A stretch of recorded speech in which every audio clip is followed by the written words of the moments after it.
Be'ezrat Hashem, the Gemara this morning, Zevachim, page 19b. V'shelo rachutz yadayim v'raglayim. A Kohen that didn't wash his hand and his feet.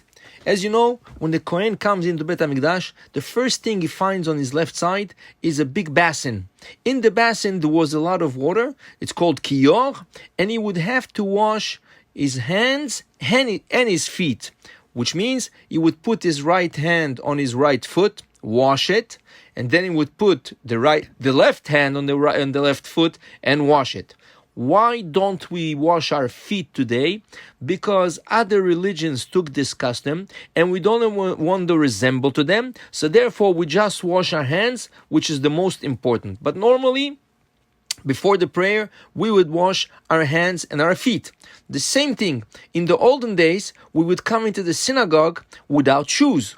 Why is that? Because in Beit HaMikdash, the Kohanim were not allowed to wear shoes when they're doing the service, when they slaughter, when they spritz the blood, whatever they did, they go barefoot. The same thing in Beit HaKnesset, in the shul, we would go without any shoes. But since other religions started to copy us, and they took the custom when they go to their prayer, they take off their shoes, we don't want to resemble to them, so Chachamim told us to go and put shoes when we daven. The same thing, the third and last example we give them for today, you see the Hasidim, they have what they call kapota, right? Or a frak. A frak is a suit, right? Just the suit, the jacket is very long, is longer than normal. Why? Again, not to resemble to the goyim, to the fashionate, right?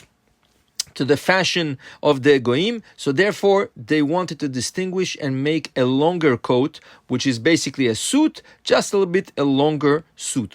So all of this to tell you that the Kohen that came into Beit HaMikdash and didn't wash his hands and his feet, the Gemara says, is avodah, whatever he does is not kosher, and you have to do it all over again. Why?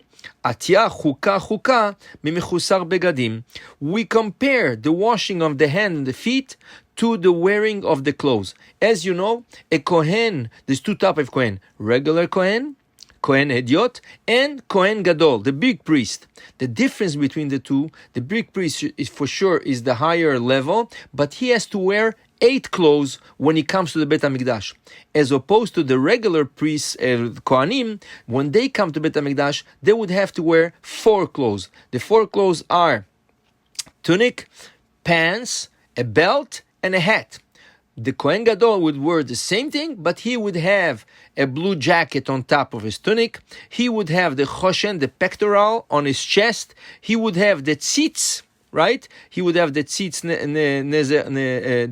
zahav, the plaque of gold on his forehead, and he would have the ephod, like an apron going backwards on his back.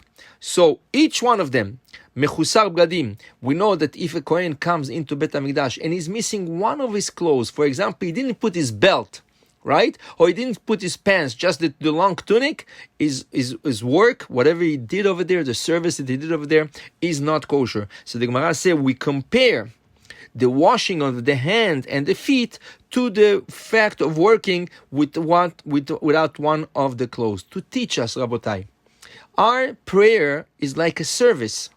We are compared exactly to the Kohen doing the service in Beit HaMikdash. This is one of the reasons the Rishonim, the previous rabbis say that we have to wash our hands in the morning. Why? Because the same way that the Kohen would have to wash his hands before the service, we have to wash our hands before our service, which is the tefillah.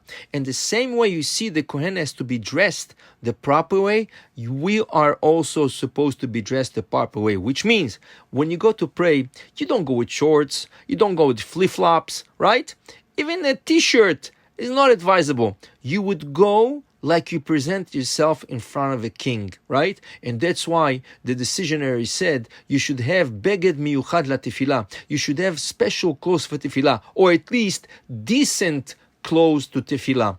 Don't go anywhere, because some people, they say, I'm going to go to tefillah quickly, I'm late, just put my t-shirt, my shorts and everything, come home, take a shower, go to work. No, if you're going to take a shower to go to work, it's better to take the shower before the tefillah and go dressed to the tefillah, right?